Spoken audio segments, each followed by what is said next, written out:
কিন্তু নেই, তো অবশ্যই এই ফাইটটা উইন হতেই হবে টিএক্স এর। লেভি নকডাউন হবেন এই সুযোগে রাইন স্টারদের এগিয়ে যাওয়ার একটা বাজিমাত কিন্তু দেখতে পাচ্ছি।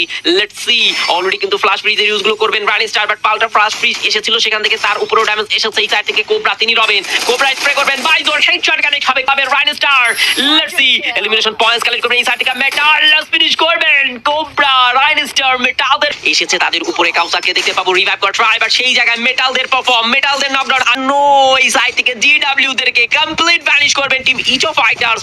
কোবরা নিজের অ্যাঙ্গেল পজিশন চেঞ্জ করে ফেলেছেন, শর্ট রেঞ্জে এন্ট্রি করে ট্রাই করবেন। ও কোবরা হোয়াট আ হেডশট, কেউ একে একে ড্যামেজ গুলো ক্রিয়েট করবেন। কোবরা সেই জায়গায় এন্ট্রি করবে, হাতে পারমানেন্ট ওয়েপন থাকবে। প্রথম shot, second shot, cobra knockdown করে ফেলবেন। এর সাথে এলিমস অফ জিটির অ্যানাদার নকডাউন। জিটি তিনি তার তরফ থেকে কিন্তু সেই নকডাউনটাকে এলিমসের খাতায় যুক্ত করে ট্রাই করবেন। লেটস সি, এক এক স্প্রে করছেন, এবার ড্যামেজ যাবে এই সাইডটা থেকে। ও মাই গড, উইদাউট স্কোপ নকডাউন করে ফেলবেন জিটি 7x। এন্ড এই সাইড থেকে এন্ড মাফিয়া হেল্প তো হবে, এই সাইডটা থেকে কাউসারকে নকডাউন করে পাবে। মাফিয়ার এলিমিনেশন পয়েন্টস কালেক্ট হলো, কোবরা ফিনিশ করে ফেলবেন। এন্ড তাকে দেখতে পাবো, তিনি কিন্তু প্লেয়ারটাকে স্পট করতে পারেননি। ই থেকে rise in the last athlete 1v4 scenario, but cobra একটা হেডশটে ফিনিশ